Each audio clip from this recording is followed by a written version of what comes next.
This prince was both wise and brave, yet he harbored no ambition. Every day, he dreamed of selling off his kingdom and living a carefree, reclusive life. However, through a series of reckless maneuvers, he not only failed to ruin his nation but instead embarked on a path to global domination. Were other nations simply incompetent? Or was this prince's ability overwhelmingly formidable? The prince, named Wine, was the crown prince of the Natra kingdom. On this day, he and his aide Ninum listened to ministers discussing state affairs. The sudden death of the Earthworld Empire's emperor had plunged neighboring territories into chaos, as the imperial heirs fought viciously for power. Even the Natra kingdom felt the ripples of instability. The ministers remained unworried, believing no major issues would arise as long as Wine remained. Wine pretended to maintain composure, claiming to have prepared countermeasures. Yet the moment the ministers departed, he immediately erupted, shouting his desire to sell the kingdom and embrace reclusive freedom. Though technically still crown prince, Wine already wielded de facto royal authority as his father King Owen lay gravely ill. Why would someone with such power seek to abandon responsibility by selling his nation? The answer lay in the kingdom's extreme poverty. Situated at the continent's northernmost edge, the Natra kingdom endured short springs and long winters. Scarce resources stifled agricultural and industrial development. Even if sold, Wine estimated the kingdom wouldn't fetch decent value. Thus, he conceived a plan. First enhance the kingdom's worth, then find an opportunity to sell it at high price and escape. At that moment, Wine's sister Falanya knocked on the door, startling him into immediately straightening his posture. Falanya's visit involved nothing urgent. Their ailing father, the king, wanted to take a stroll abroad. Wine instantly rejected the idea, as the neighboring Marden kingdom currently eyed Natra with covetous ambition. Though once equally impoverished as Natra, Marden kingdom had grown arrogant after discovering gold mines. Despite sharing borders, the two nations maintained almost no official relations, yet Marden now insisted on provoking war. Aware of his kingdom's poverty and inferior equipment compared to Marden's growing prosperity, Wine planned to stage a token battle before suing for peace. Before the war began, Wine rallied his troops with impassioned speeches that left the soldiers bursting with morale. Meanwhile, General Urgio of Marden Kingdom dismissed Natra's forces completely, neglecting proper battlefield strategies. Wine originally believed Natra's 6,000 troops stood no chance against Marden's 7,000. However, to his astonishment, Natra's army fought like possessed warriors from the battle's outset, driving back the enemy relentlessly. This unexpected strength stemmed from Ambassador Blundell of the Earthworld Empire, who had previously agreed to Wine's audacious request, providing Natra's military with training methods and funding assistance. Though enhanced by these resources, Natra's inexperienced soldiers initially faltered against the enemy's bloodthirsty ferocity, allowing Marden to regain battlefield dominance. Seizing the momentum, Urgio recklessly charged toward Wine's headquarters with a vanguard unit. But this reckless charge would soon exact its price. Wine led his troops to lure enemy General Urgio into a narrow canyon. At Wine's command, ambushed soldiers stationed atop the canyon opened fire on the enemy forces.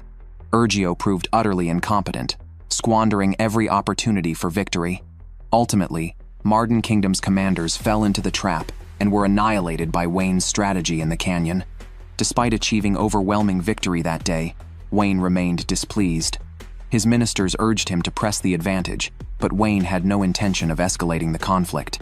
But it's not like I could actually say that, so... To dissuade them, he deliberately selected Marden Kingdom's gold mine, the enemy's economic lifeline, as the next target, believing it impossible to capture. Yet against all odds, they seized it. What do you know? We really took the mine. We most certainly did. Though Wine appeared slightly exasperated by this outcome, he saw no reason to reject free wealth. As he pondered how to rationally spend the fortune, miners delivered dire news. The gold mine was nearly depleted. Realizing they had wasted military resources occupying worthless territory, Wine felt the effort utterly unjustified. Fortunately, he surmised Marden Kingdom remained unaware of this fact. Certain their king would attempt to reclaim the mine, Wine decided to provoke another battle. By intentionally creating a stalemate on the battlefield, he aimed to trick Marden into repurchasing the mine, allowing him to extort massive profits from the enemy. As Wine anticipated, the enraged Marden Kingdom dispatched 30,000 troops, while Natra Kingdom only possessed 5,000 soldiers. Marden's new commander Drogwood repeated Urgio's fatal flaw. believing numerical superiority guaranteed victory.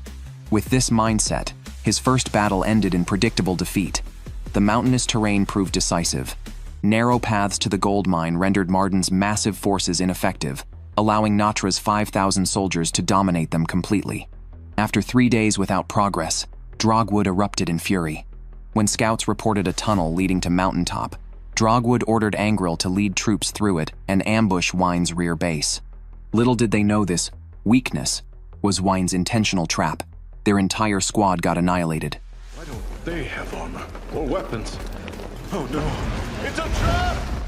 Drogwood's rage peaked upon learning the ambush's failure. The next day, Marden's intensified assault finally captured the foothill stronghold. Yet before defenses could stabilize, Natra's forces reclaimed it through nighttime surprise attacks. Observing Wine's 5,000 troops daring to confront his army, Drogwood's panicked mind speculated. Perhaps attacking headquarters was mere diversion, while assassinating him was the true goal.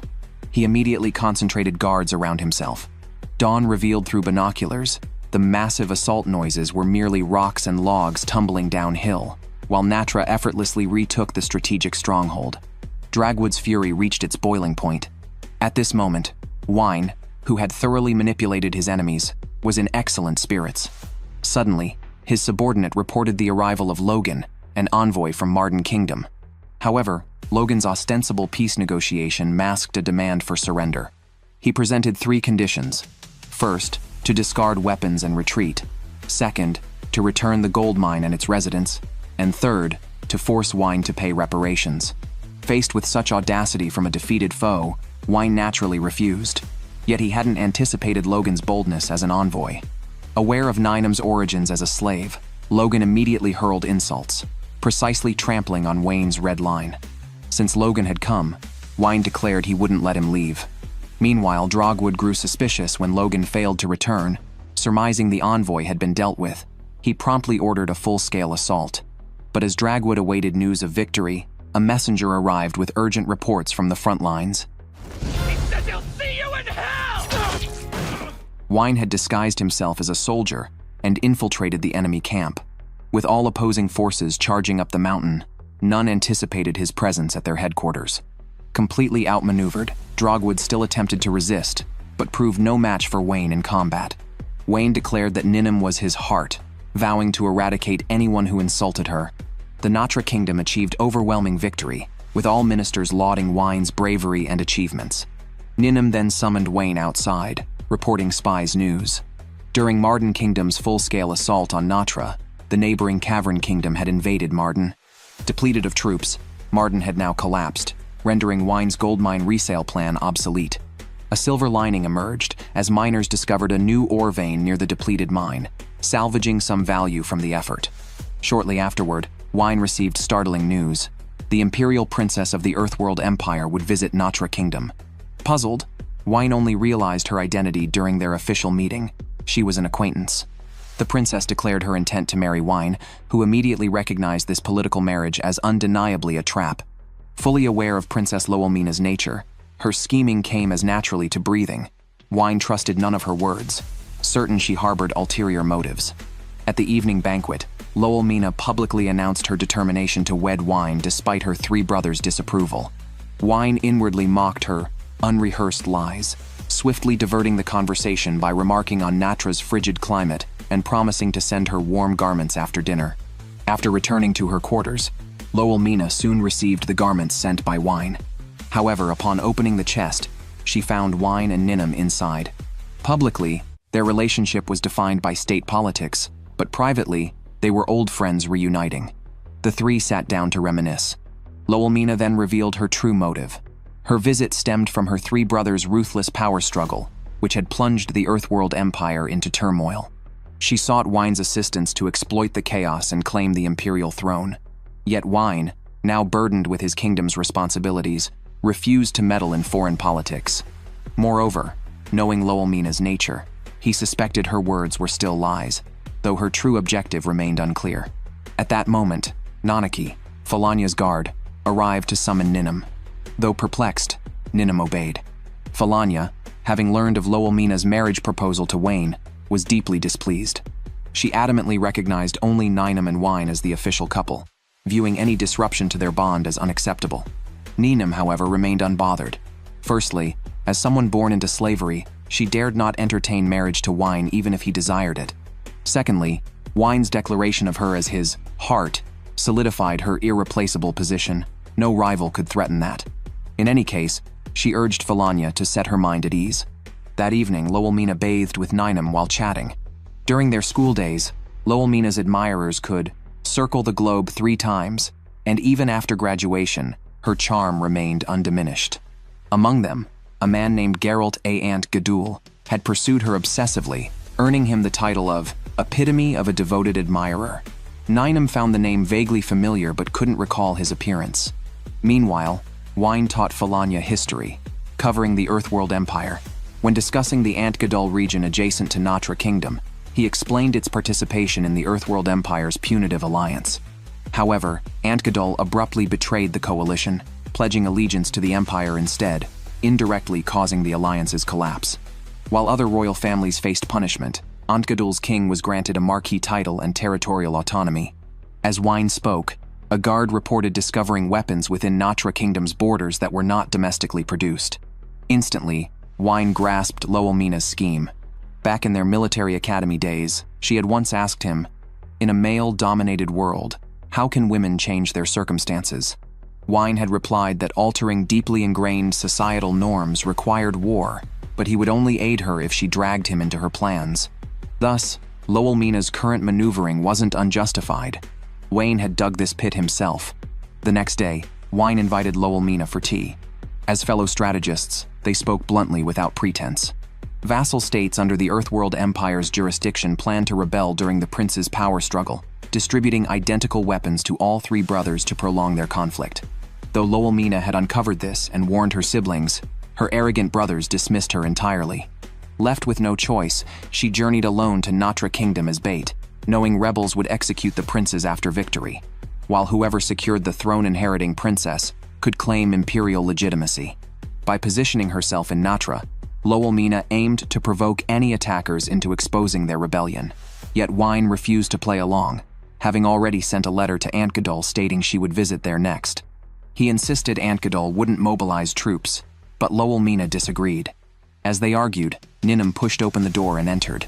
Though Ant Gadul's forces never arrived, Marquis Geralt, upon hearing Lowellmina's whereabouts, stormed the palace uninvited to retrieve her. Forced by hospitality protocols, Wine reluctantly hosted Geralt, privately fuming at the intrusion. Both Wine's and Lowellmina's schemes now lay in ruins. Wine speculated Lowellmina would pivot, exploiting Geralt's infatuation to fabricate evidence of his father's rebellion. With insufficient troops, she'd inevitably drag Natra into the conflict, eliminate her brothers post-rebellion, and seize the throne with Wine's support. Unsurprisingly, this matched Lowellmina's exact plan, yet as Wine anticipated her moves, she likewise predicted his counterplays.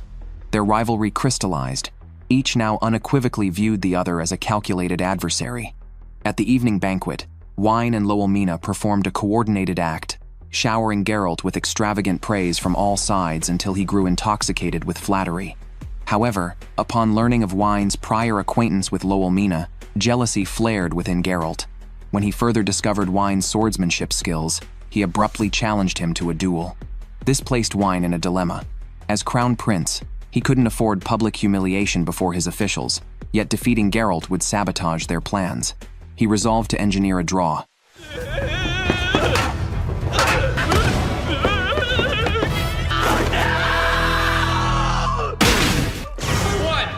This is awful! Why in the world would you go and do a thing like that?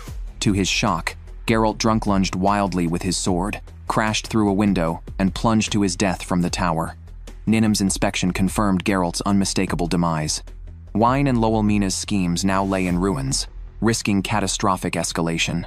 When Marquis Ant Gadul learned of his son's death, though armed with justification to invade Natra Kingdom, his paranoia suspected Lowellmina's orchestrated assassination to expose their rebellion, leaving him hesitant. Wine faced deeper frustration. How could a master strategist be undone by a fool? Circumstances now forcibly entangled him in the crisis. Meanwhile, Lowellmina, rejecting Aide Blundel's pleas to flee, declared, "The throne matters not. but as imperial royalty, quelling rebellion is my duty. She united with Wine, forming an alliance to strategize against the rebel states. How audacious was this prince? The enemy's son died before his eyes.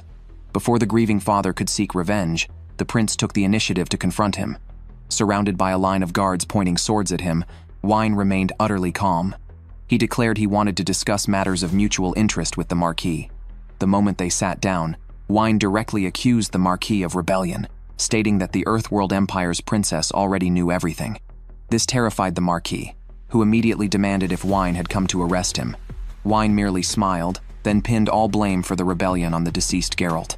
He offered the Marquis a deal: admit to being coerced by his son and surrender evidence implicating all rebels, and the Earthworld Empire would spare them. Though the Antgadol family's status and power in the Empire would diminish, their lineage would survive. Under Wine's threats and promises, the Marquis reluctantly agreed. However, this was merely a delaying tactic. Though a disloyal vassal, the Marquis refused to betray his son. He would not sacrifice his child to save himself. Thus, he secretly assembled forces to eliminate Wine. Meanwhile, Western spies who had previously incited the Marquis' rebellion learned of his meeting with Wine. Suspecting betrayal, they resolved to assassinate both the Marquis and Wine. Elsewhere, as Wine traveled, he was abruptly ambushed. During the fight with the Western spy, Wayne instantly recognized his identity and exposed the spy's next move, not only attempting to kill Wayne, but also planning to murder the Marquis and destroy evidence. Though alarmed, the spy remained composed. Even if Wayne had deduced their plan, his assassins were already en route to eliminate the Marquis. Too late to stop them, yet Wine's cunning prevailed. He had anticipated this outcome, having secretly dispatched Nanaki to infiltrate the Marquis' estate.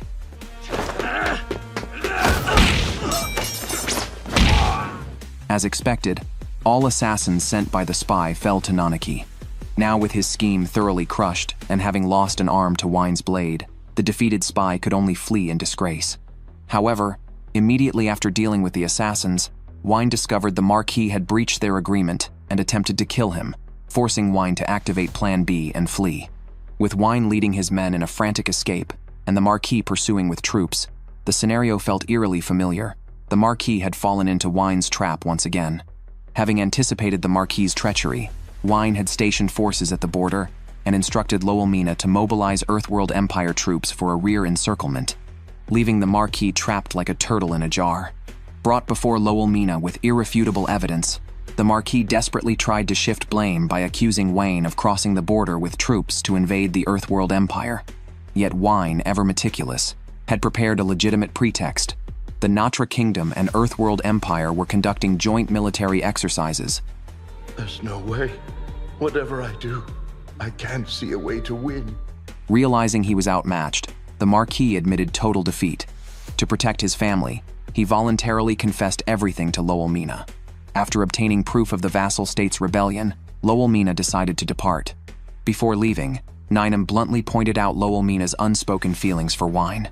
When Lowelmina asked why he chose such a convoluted method despite simpler alternatives, Wine explained it was to ensure her firm control over the Antgadol family, honoring their original pact.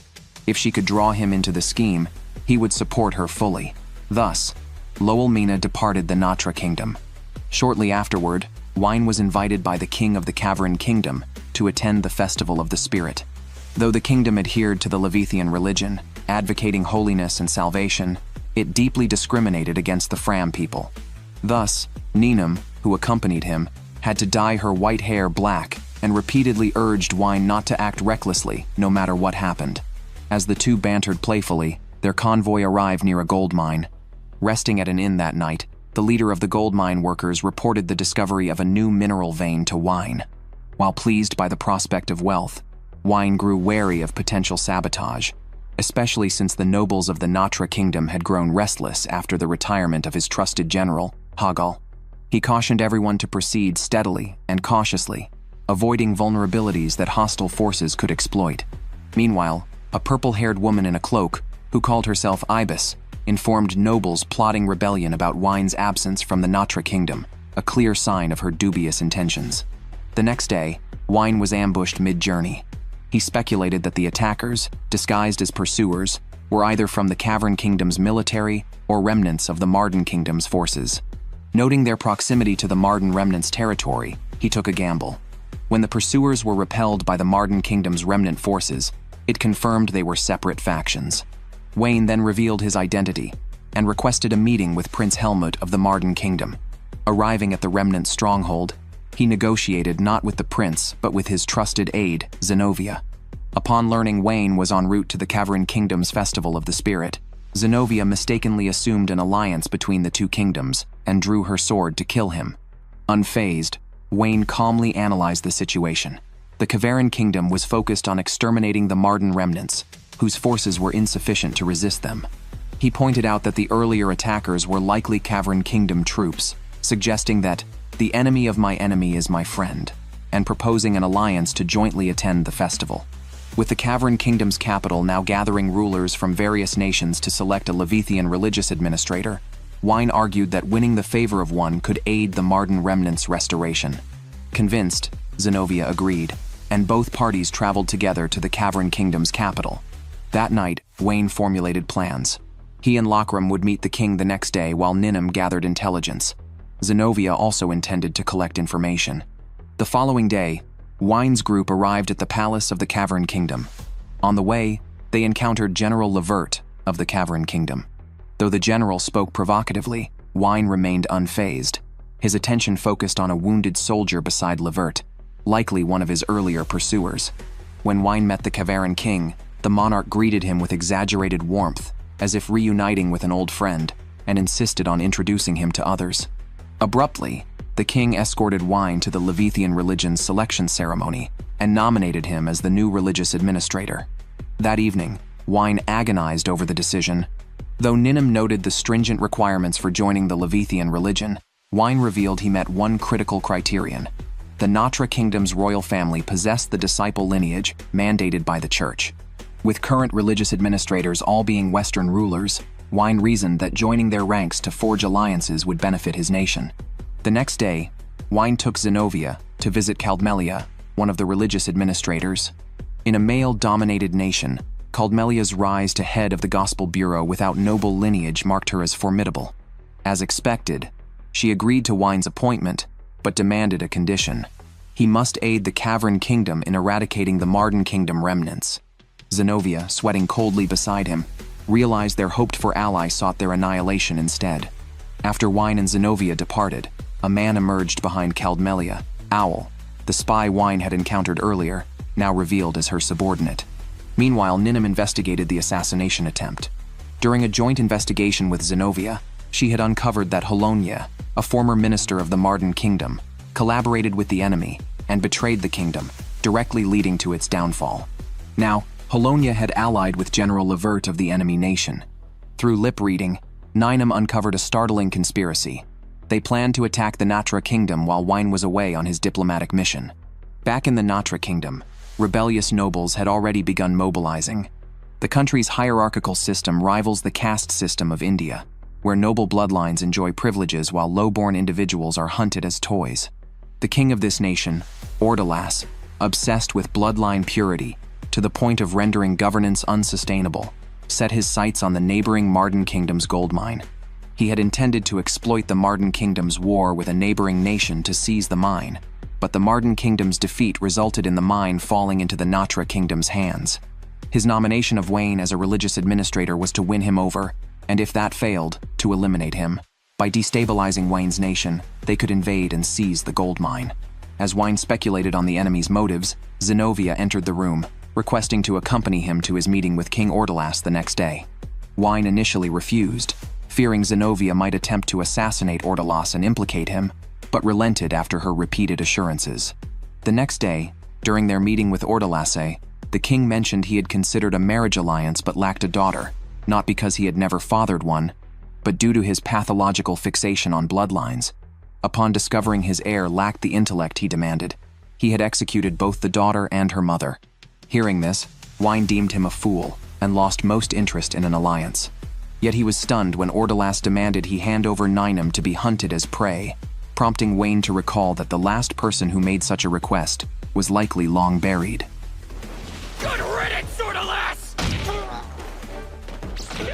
Seeing this, Wine's guard Lokram promptly handed his prince a sword. Though Wine wore a smile, his blade showed no mercy as he struck. He then passed the sword to Zenobia, who seized the chance to exact revenge. Filthy traitor! After eliminating the king of the Kavaran kingdom, Wine swiftly fled with his group. Before departing, he ordered his men to retrieve evidence of Lever's rebellion from Holonia's residence and deliver it to Caldmelia. Though not his ally, Caldmelia, capitalizing on the chaos in the Kavaran kingdom, ordered her forces to set fires across the city and spread rumors of the general assassinating the king, inciting riots. Overwhelmed, Levert could not immediately pursue Wine. Meanwhile, Wine's return route was blocked by boulders, and Ninam received news that rebel nobles had sealed the borders, leaving Wine trapped between enemies. Unfazed, Wine devised a plan. The next day, when Levert's troops pursued them and spotted luggage on the main road, Levert opted to follow that path. However, his subordinates, convinced it was a decoy, diverted to a longer route. Instead of finding Wayne, they clashed with Natra Kingdom's rebels and were ambushed from behind by Marden Kingdom remnants. Forced to fight, the Kavaran forces and rebel nobles exhausted each other, precisely Wayne's scheme. Having hidden near the collapsed shortcut, Vine waited until Levert took the detour before launching a surprise attack from behind, forcing the Kavaran troops into battle with the rebels. On the other front, General Hoggle arrived with troops to annihilate the remaining rebels and pursuers. Wine had anticipated the nobles' rebellion and secretly positioned General Hoggle as a contingency. Shortly after returning to the palace, Helmut, the second prince of the Marden Kingdom, arrived, revealed to be none other than Zenobia. Her true identity was the princess of the Marden Kingdom, surviving after all male members of the royal family were executed during the Kavaran Kingdom's capture of the capital. To navigate challenges as a woman, she disguised herself as Zenobia and operated as a trusted aide to the second prince. With the Natra Kingdom's aid, the Marden Kingdom was successfully restored. Wine had hoped this would deepen their alliance, positioning the Marden Kingdom as a western shield for Natra, but to his surprise, Zenobia, after witnessing his capabilities, grew to admire him and voluntarily pledged allegiance. Meanwhile, within the Earthworld Empire, the autonomous city of Miltars was set to host a grand celebration alongside a summit of the Empire's 4 imperial heirs. Though the Natra Kingdom received an invitation, Wayne, preoccupied with post-war affairs and unwilling to attend, sought excuses to decline. Unexpectedly, his sister Falanya volunteered to represent him. During their journey to Miltars, Ninam briefed Falanya on the current landscape. Besides the 3 imperial princes, Lowelmina had also built her own faction, though unlike the princes, her forces publicly claimed no interest in the throne, focusing solely on serving the nation and its people. Upon arriving at the banquet, Lowelmina greeted Falanya warmly and immediately introduced her to her 3 brothers. Ninam saw through her ploy to create the illusion that the Natra Kingdom supported her in front of the other princes. As for the 3 princes of the Earthworld Empire, the third prince, Manfred, was a skilled negotiator adept at recruiting talent. The second prince, Bardlosh, controlled the military, his imposing physique reflecting his combat prowess. And the eldest prince, Demetrio, aside from his status as the firstborn, possessed neither moral integrity nor competence, even ranking below Geralt. Demetrio openly scorned Falanya, while the other 2 princes extended conversation invitations, which she politely declined. Later, Lowelmina summoned Ninam privately, proposing a deal. If Falanya publicly declared Natra's support for her, she would share the summit's details verbatim. Wine, having anticipated this, had prepared a response to tell her to go somewhere cooler. With her scheme foiled, Lowelmina grudgingly withdrew. The next day, Falanya toured Miltars under Mayor Cosimo's guidance and noticed its unique feature. All city affairs were decided through public deliberation. Intrigued, she joined the discussions. Meanwhile, the Imperial Summit concluded with Demetrio enraged, not only by his brother's rivalry for the throne, but also by his resentment toward the Natra Kingdom, viewing their dispatch of a princess to the event as an insult. Fueled by hatred, he resolved to stir trouble. Elsewhere, Lowelmina sought Ninam for casual conversation. As the 2 bantered, a maid suddenly knocked on the door, announcing Demetrio's arrival. His sole purpose was to demand Falanya's hand in marriage, not out of affection, but to torment her. Falanya, unable to outright refuse, attempted to stall by citing Wine's absence. Unpredictably, Demetrio, irrational and volatile, threatened that if he failed to marry her, he would destroy the Natra kingdom first upon ascending the throne. At that moment, Wine appeared at the door, having overheard only fragments of the conversation until Ninum passed him a note explaining the fool's intent to wed his sister. Aware they were on foreign soil, and that the Natra kingdom, a small border nation, dared not provoke the Earthworld Empire's eldest prince, Wine feigned compliance. He then pivoted, proposing his own marriage to Lowelmina instead. The duo's act implied that if both siblings wed into the Empire, their rising influence might threaten the throne. Enraged, Demetrio nearly reached his breaking point before Wine diffused tensions, suggesting they revisit the matter tomorrow. Demetrio, not entirely foolish, accepted the offered exit. Wine's late arrival stemmed not only from concern for his sister, but also from intel that the Leviathan religion was targeting the city. At that moment, Ninum handed Wayne an invitation, stating Lowelmina had requested a private meeting. Upon arriving at the tower, Lowelmina vented her frustrations to Wine. She aspired to become emperor, but was not even seen as a candidate by most, leaving her anxious and uncertain. In Wine's view, however, the other three princes had already lost public favor, and Lowelmina would inevitably claim the throne eventually. Nonetheless, the prolonged vacancy risked destabilizing the nation. Still, Wine offered no comfort, bluntly declaring his actions would never prioritize her interests. Infuriated, Lowelmina retorted that if ignored, she would drag both him and Ninum into the fray.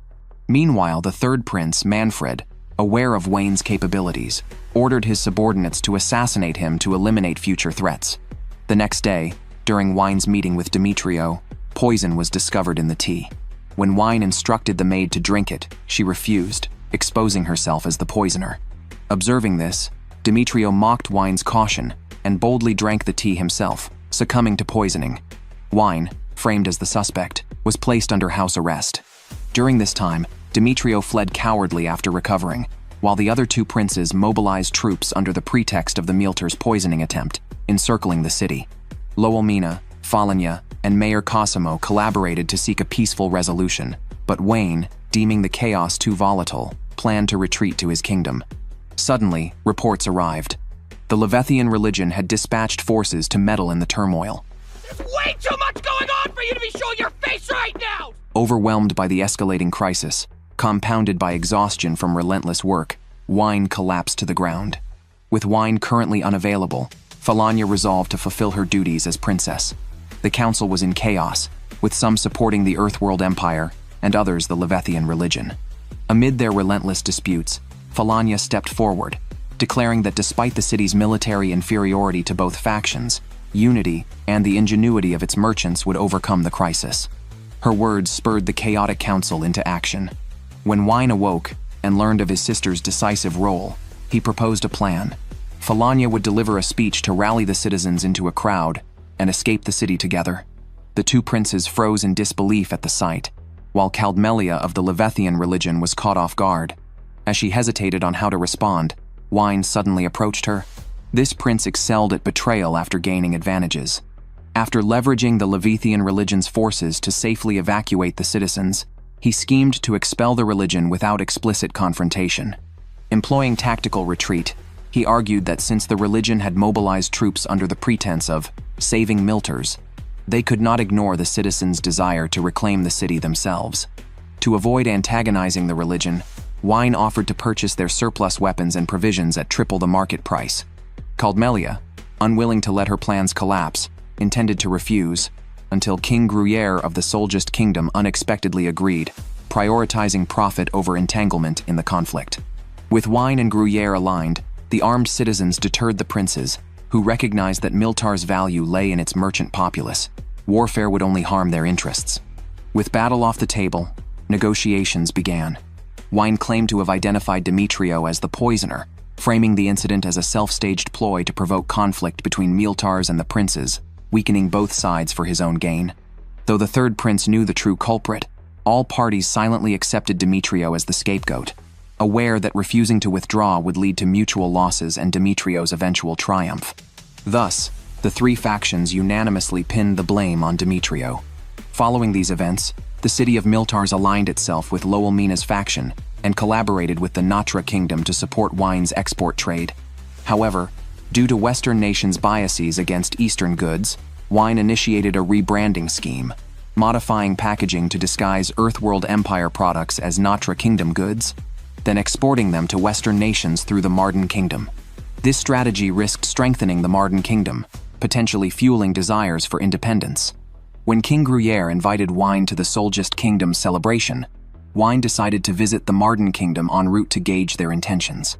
Meanwhile, Zenovia's faction anticipated this move.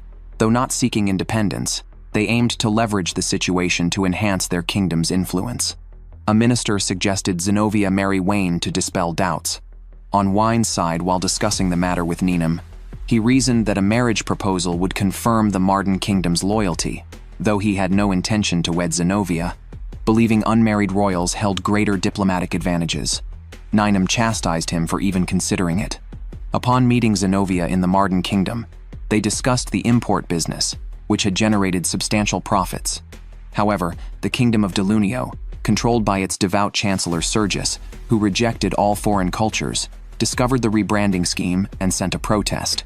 Wine remained unperturbed, confident, as long as Delunio refrained from extreme actions. The next day, Zenovia dressed in male attire and strolled through the market with Wine. As evening approached, she suddenly asked why he always distrusted the populace. Wine explained that royal ancestors were once commoners who later claimed noble lineage through achievements and status, meaning even ordinary people could someday rise to nobility. His vigilance aimed to prevent the royal family's overthrow.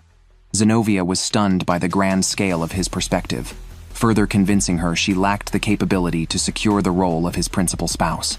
As the marriage discussion concluded, Chancellor Sergius, previously mentioned, confronted them, demanding the Natra Kingdom halt its product sales. Wine immediately refused, insisting the goods were local specialties. Sergius, armed with evidence proving the popular yellow garments in his country originated from the Earthworld Empire, pressed the accusation, but Wine denied everything. Furious, Sergius vowed to make Wine regret his defiance before departing. The following day, Wine bid farewell to Zenovia and soon arrived at the Solgest Kingdom's capital. Noting its thriving maritime trade routes, he considered establishing business ties. Moreover, given the international landscape, he speculated the Earthworld Empire might seek an alliance with the Natra Kingdom to jointly counter their rival, the Kingdom of Delunio. The scene shifted as Wine arrived at the royal palace, where Gruyere warmly welcomed him and immediately ordered a feast. Though it was said that deals are easily struck over drinks, Wine's attempt to broach serious matters was interrupted by Princess Tolchela, who eagerly urged him to eat. Reluctantly complying, Wayne found the food so delicious that he became utterly engrossed, neglecting his agenda entirely and even suffering stomach discomfort afterward. In the following days, Wine still sought to advance negotiations, but Gruyere deliberately avoided the topic each time, leading Wine to suspect hidden motives. Perhaps Gruyere had lured him not for diplomatic goodwill, but to assassinate him and target the Natra Kingdom. Wine resolved to return home immediately, only for Gruyere to summon him the next moment. Meeting Wine and Ninum, Gruyere adopted a casual demeanor, even inviting Ninum to sit, a gesture that puzzled Wine, as the church despised the Fram people. Gruyere clarified that while he revered divinity, he did not blindly obey divine decrees, hence his willingness to treat the Fram people equally. Impressed, Wine seized the moment to propose an alliance. After a brief silence, Gruyere readily agreed, though the pact remained verbal, lacking written documentation, which sowed seeds for future conflict. Upon returning to the Natra Kingdom, Wine received news of Delunio's attack on Marden Kingdom's border and Solgest Kingdom's subsequent assault on Natra under their alliance treaty. Realizing Gruyere had deceived him, Wine acknowledged their current weakness against both nations, leaving no option but to seek alternative strategies. At that moment, Zenovia arrived and stated that the current crisis stemmed from her falling into a trap. Previously, when the Marden Kingdom purchased land, they had altered the contract to an indefinite lease out of consideration for the Delunio Kingdom's reputation. Now, when demanded to return the land, she refused, only for Delunio to use this as a pretext to attack both the Marden Kingdom and the Natra Kingdom. Despite the situation, Zenovia proposed negotiating peace with Delunio, believing that even if the Marden Kingdom suffered heavy losses, it could at least protect the Natra Kingdom. Wayne approved of her answer, valuing her proactive approach regardless of its effectiveness. After deciding, Wayne and Zenovia traveled to the Delunio Kingdom. Sergius, upon meeting them, arrogantly rejected their plea for peace, even when Zenobia offered Marden's land in exchange. Confident in victory, he intended to dedicate the conquered territories to the church post-war. Unbeknownst to him, Wine had a sinister countermeasure. If Sergius continued the war, the Natra and Marden kingdoms would surrender, unleashing 800,000 refugees into Delunio. Sergius balked, threatening military force to repel them. Wine revealed that the yellow garments sold to Delunio were laced with lethal poison, causing gradual death. Unaware, citizens would flee, mistaking the poison for an epidemic. Delunio's military could not sustain prolonged resistance, and the influx of refugees would cripple cities, inviting neighboring nations to invade. The result would be the collapse of not only Natra and Marden but Delunio itself. Though Wine's claims were fabricated, Sergius largely believed them. Just then, urgent frontline reports arrived. The Solgist kingdom had driven the Natra kingdom into retreat. Sergius snapped, grabbing Wine by the collar and condemning his manipulation of civilians. Unfazed, Wine proposed a deal. If Sergius sent troops to ambush the Solgist kingdom's rear, he would provide the antidote. Forced to compromise, Sergius agreed. Meanwhile, the Natra kingdom's forces desperately held their position. As their camp neared collapse, reinforcements from the Delunio kingdom arrived. Gruyere, consumed by battle frenzy, refused to retreat and charged forward, only to be swiftly slain by Ninum. After the victory, Gruyere remained a captive in the Natra kingdom, his injuries leaving him gaunt. Wine chose not to execute him, both to avoid provoking the Levithian religion and to preserve potential alliances with the Solgist kingdom. Offering Gruyere a document, Wine promised his repatriation upon signing. Gruyere, clinging to royal pride, countered. He would sign only if Wayne revealed his true ambitions. Is that the truth? As for what Wine said, we have no way of knowing.